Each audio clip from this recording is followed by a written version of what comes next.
أولاً أشكركم جميعاً على هذا الاستقبال الحار. أشكر بطبيعة الحال علي وهبة ومركز النفسانيون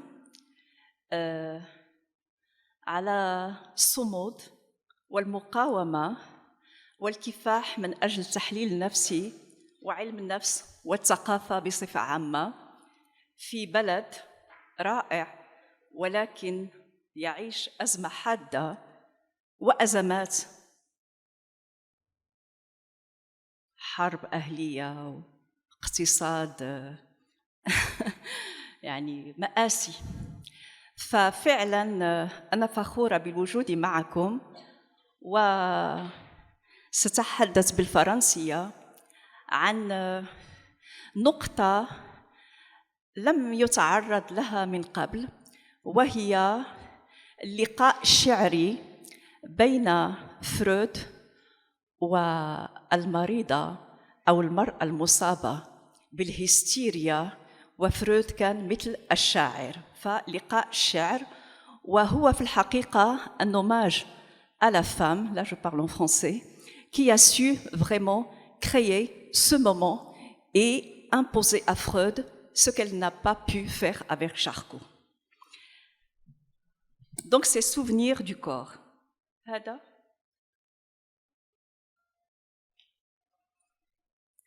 D'abord, je commence par une poétesse que j'ai trouvée dans le Diwan Sha'ar al-Arabi li Adonis. Je jure que je n'ai jamais rien goûté d'aussi savoureux que sa salive. Si l'on me demandait de choisir entre lui et mon père, je choisirais de ne pas avoir de père, je le jure. Si après un somme, je ne lui offre mon bras comme oreiller, que ce bras soit paralysé. Et bien c'est ça l'hystérie de conversion. Je commence. Où sont-elles passées les hystériques de jadis, ces femmes merveilleuses, les Annao, les Dora, les Amy, les Katharina, disait Lacan. Devant l'extension du champ de la clinique et l'intérêt aujourd'hui pour les pathologies narcissiques et les états limites, c'est un appel à cette figure matricielle de la psychanalyse qui a su tisser un lien indissoluble entre la psychanalyse et le corps, et par conséquent entre la sexualité et la psychanalyse. C'est un appel nostalgique alors à la matrice théorique qui donna naissance à la psychanalyse après avoir focalisé pendant des siècles l'intérêt autour de ce qu'on appelait l'animal utérin. Vous savez, dans la mythologie depuis les Grecs jusqu'à Charcot, donc c'est l'utérus baladeur donc, qui monte jusqu'à la tête. Donc l'utérus instable, voyageur ou migrateur, et ce depuis l'Antiquité jusqu'à Charcot, pour lequel fut créée la première chaire mondiale de clinique des maladies nerveuses. Les leçons du mardi, donc de Charcot, offraient des descriptions minutieuses des états du corps. Rappelons l'approche des anatomistes dans un désir incroyable de transcender le mystère du corps. Pour Charcot, le corps ne cache rien à un visuel qui sait en plus prononcer le discours du maître. L'éthique du voir dominait le tableau, occultant toute narrativité. Devant le regard des messieurs de la Salpêtrière, les gesticulations théâtrales de l'hystérique répondaient à la voix du maître. Les symptômes sont là, bien présents. Paralysie, anesthésie, aphonie, respiration coupée ou accélérée, évanouissement. Tout est là, disait la planche, sauf l'espace psychique. Il a fallu donc tout un chemin pour que Freud rompe avec cette façon de voir au profit de l'écoute, de ce qui se trame dans ce qu'on appelle l'autre scène, à savoir l'inconscient. Écoutez quoi? D'abord l'interdit de toucher. L'hystérique dira à Freud « Ne me touchez pas, ne dites rien » quand il lui demandait de préparer les scènes chez elle. Donc elle lui a dit « Ne me touchez pas, ne m'interrompez pas, ne dites rien ». Donc c'est l'hystérique, en fait, la femme hystérique, qui inventa ce qui deviendra le cadre psychanalytique. L'interdit de toucher et le silence imposé à l'analyste sont nécessaires pour pouvoir entendre que les symptômes que je viens d'énoncer paralysie, anesthésie, aphonie, respiration coupée ou accélérée, évanouissement, sont en fait, dira Freud, des substituts. Alors on imagine, 19e siècle, des substituts de la satisfaction sexuelle. L'endroit douloureux de la cuisse d'Élisabeth est celui qui recevait jadis le contact de la jambe du père aimé. Donc l'hystérique, la femme hystérique, a su ouvrir un écart entre voir et entendre, entre regarder et écouter, entre la douleur organique et une souffrance qui va se dire autour d'un corps qui sera le corps érogène ou libidinal. Les possibilités figuratives vont habiter désormais le récit et deviennent de l'ordre de l'entendu. L'idéal exhaustif de description va s'effacer au profit d'une oreille qui voit et qui entend la plasticité d'un corps parlé. Ce corps parlé est un corps qui se souvient, dira Freud, et l'hystérique, de la trace du plaisir. On se souvient de cette phrase de Hölderlin. « Ce que tu cherches, cela est proche et vient déjà à ta rencontre. » C'est ce que j'appelle le moment poétique. Donc, dans cet intervalle qui verra le surgissement d'une parole instituant l'interdit de toucher au profit de ce qu'on appellera la juste distance des corps, Freud est proche du poète, qui reçoit le surgissement de la parole. L'interdit proféré par l'hystérique, ne dites rien, trouva une résonance chez celui qui attendait ce qui était déjà en train de cheminer vers lui et aller à sa rencontre. Le silence imposé par l'hystérique est reçu par celui qui déjà a écrit sur le pouvoir magique des mots.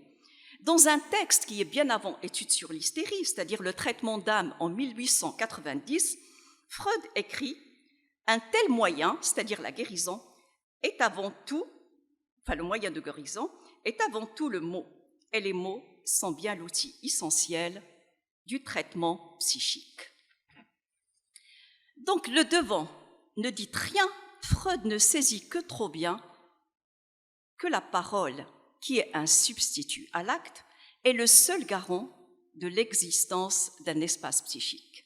Néanmoins, il ressemble à celui qui revient au pays natal dans le poème de Hölderlin. L'arrivant doit encore chercher, et ce qu'il cherche vient à sa rencontre. Cela est proche, mais ce qu'il cherche n'est pas encore trouvé. Pas encore, car l'hystérique demeure encore enveloppé dans son mystère. Et toute la distance est là, entre Charcot et le lecteur des classiques, Sophocle, Shakespeare, Goethe, Schiller, etc. Donc Freud saisit d'abord toute l'importance du silence. Le silence est important. Le silence comme réserve de la parole, et aussi toute l'importance du langage. Il est poète, il est proche du poète, disant, là je cite encore Hölderlin, qui m'a beaucoup inspiré, « Depuis que nous sommes un dialogue et que nous pouvons ouïr les uns les autres. » Se trouve ainsi rompue la captation visuelle au profit de ce qui traverse les siècles et les générations depuis l'Antiquité jusqu'à nos jours, à savoir le motif de la parole. Et loin d'être une conséquence du fait de parler les uns avec les autres, le pouvoir entendre en est au contraire la présupposition.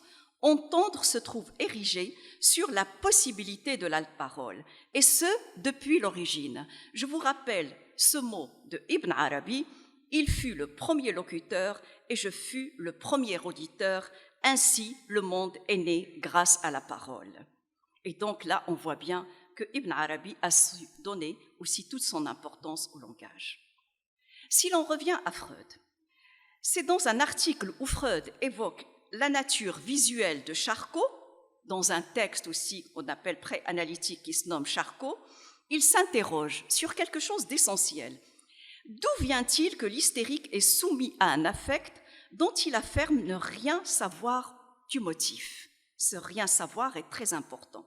C'est-à-dire, qu'est-ce qui se trame dans l'arrière-scène? Que sait-elle et que tait-elle en fait? Le pourquoi de cette douleur physique s'avère lié à quelque chose qu'elle ne parvient pas à articuler. Ça veut dire de quoi le corps est-il le gardien. L'analyste fait remonter la conversion, dit Freud, d'un émoi psychique en douleur physique à une époque où cette douleur ne fut certainement pas ressentie et ne fit pas l'objet d'un souvenir. Et tous les psychanalystes le savent, l'hystérique souffre de réminiscence. Toutefois, on se souvient du poète, les mots qui surgissent savent de nous ce que nous ignorons d'eux. Et donc, elle dira, Élisabeth, le cas d'Élisabeth le plus connu, elle dira que l'endroit originellement douloureux à la cuisse droite était en lien avec les soins donnés au père. Ainsi, cette phrase de Charcot, une douleur vive, très vive même, les malades ne peuvent la supporter, se trouve mise en mal par l'attitude d'Élisabeth qui montre au contraire une satisfaction si l'on pinçait la peau ou les muscles, ou si l'on exerçait une pression sur eux. Ces traits prenaient une singulière expression de satisfaction plutôt que de douleur. Donc le corps dont parle l'hystérique est le corps érogène, libidinal, en lien avec le désir et ce qui a été tout à l'heure évoqué, le fantasme. Le corps qui est pris dans les raies du signifiant est un corps tissé de mouvements pulsionnels.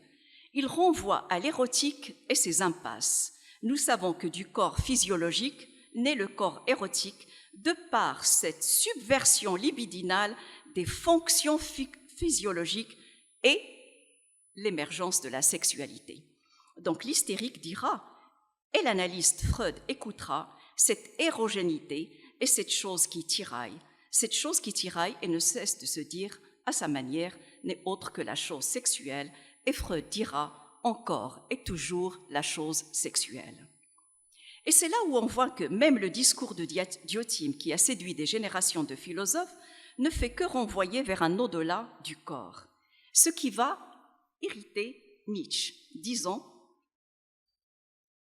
alors parce que je saute, donc je vais trouver, il fera d'abord du corps une méthode, et il dira, sans le fil conducteur du corps, je ne crois à la validité d'aucune recherche. Et donc c'est là aussi que se rejoignent Freud et Nietzsche. Si c'est de réminiscence que souffre surtout l'hystérique, dira Freud, le poète Adonis dira « le corps se souvient ». Ainsi, le corps cesse d'être un simple entrelac de vision et de mouvement, comme le disait Merleau-Ponty, pour devenir le corps érogène, celui qui exprime le cheminement du plaisir dans la géographie de la matière. Là, je cite encore Adonis, et ce, dans une rencontre avec l'autre. Si tu possédais l'être aimé, disait Bataille, ce cœur que la solitude étrangle formerait un seul cœur avec celui de l'être aimé. Adonis dira, de toi je m'habille, avec toi je m'unifie. Toutefois, dans l'élan amoureux et la confusion des êtres, il y a la discontinuité. Et c'est là où il y a vraiment l'essence de la pulsion. Dans le désir de se rejoindre, règne la mort, la béance, l'abîme. Le poète, toujours il y eut entre nous une béance. Et dans la distance, un pont nous conjoint que nous ne pouvons franchir. Donc le mouvement de l'amour porté à l'extrême est un mouvement de mort. Le poète dira, ma mort est une échelle d'accès à mon corps. Et donc le poète dit que la sexualité humaine n'est point rudimentaire, que l'érotisme est le propre de l'humain. Seul ce dernier est porté sur la transgression, l'excès, le fantasme, d'où la douleur de l'hystérique. Dans ce cheminement du désir, le corps devient langage chez Nietzsche, alphabet païen chez Adonis, au-delà de ce qui se donne à voir, mais un alphabet qui dit l'inscription dans la géographie, comme je l'ai dit, de la matière, au plus profond de la chair ou de ce que Supervielle appellera la voûte charnelle. Je voudrais aussi ouvrir un petit peu. Si Freud nous demande de nous adresser au poète, c'est parce que ce dernier a cette capacité de dire, dit-il, comme en une étincelle, cette vérité inconsciente à laquelle l'analyste arrive après un travail laborieux. Le poète moderne disant que l'amour est plus profond dans sa haine, Adonis, rejoint Shakespeare faisant dire à Juliette « Je vous aime du fond de ma haine ».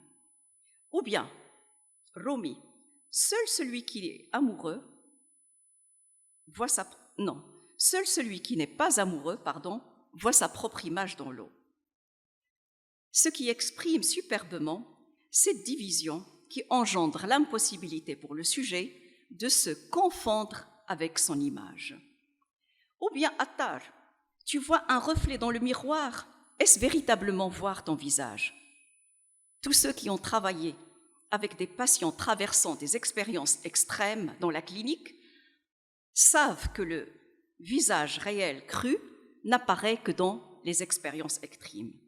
Ou bien, comme disait Supervielle, oublieuse mémoire, tant il est vrai que l'effacement est nécessaire à l'épreuve d'écriture, ce que nous appelons le refoulement. La parole poétique transcende temps et espace. André Dubouchet écrivant, alors je cite, il l'écrit comme ça verticalement, « Si la hauteur de l'air a suffi, la parole le donne dépassé alors ou en fleurs », rejoint superbement à 10 siècles d'intervalle ce vers de Omar al-Khayyam, « Je dis, Aleph, mon cœur repris n'en dit pas davantage ». Ibn Arabi dira, « Sans la verticalité de l'air, le monde n'aurait pas existé ». Ce qui caractérise l'acte poétique, et c'est là où il rejoint aussi l'acte psychanalytique, c'est qu'il est taillé dans l'expérience langagière, ou la matière du langage. Mais le langage n'est pas une simple communication. La meilleure définition que j'ai trouvée pour le moment est celle d'Heidegger, c'est une ouverture de l'étang. À ce moment, la poésie est fondement par la parole.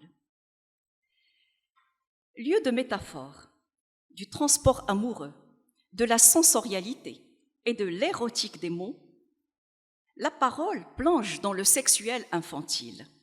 C'est pour ça que le poète peut dire « La terre est bleue comme une orange », Paul Éluard, qui rejoint Dante dans son chant lorsqu'il dit « Plus pauvre désormais sera ma parole que celle d'un enfant ».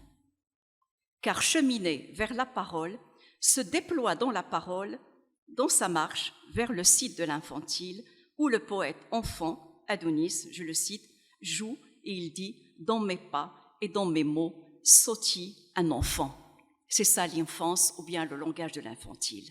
Mais ce qui reste non travaillé suffisamment, pas travaillé du tout dans le monde arabe, c'est que le langage est également celui du désêtre. On pense à Artaud, du démoniaque et du sinistre, comme chez l'autre et amant, de la ridité, du désossement effrayant, comme en témoignent le schizo et les langues, ou bien l'écrit de Schreiber, de l'inquiétante étrangeté de la demeure première, comme dans l'épopée d'Adonis al-Kitsab. Le poète nous mit face à l'inquiétante étrangeté au sein de la langue, une inquiétante étranger propre au langage. Pour terminer, parce qu'il faut que je respecte un quart d'heure, je rappelle cette phrase de Deleuze. Le langage traîne avec lui une histoire d'amour et de sexe. On peut dire alors que le langage est origine de la psychanalyse car il est lié au corps libidinal. Il faut penser le corps à partir de ce qui en nous est pensant, voulant, sentant, disait Nietzsche, et s'éprouvant dans l'expérience unique, singulière, humaine, subjective, superbement sexuelle, disent aussi bien le psychanalyste que le poète. Et je vous remercie.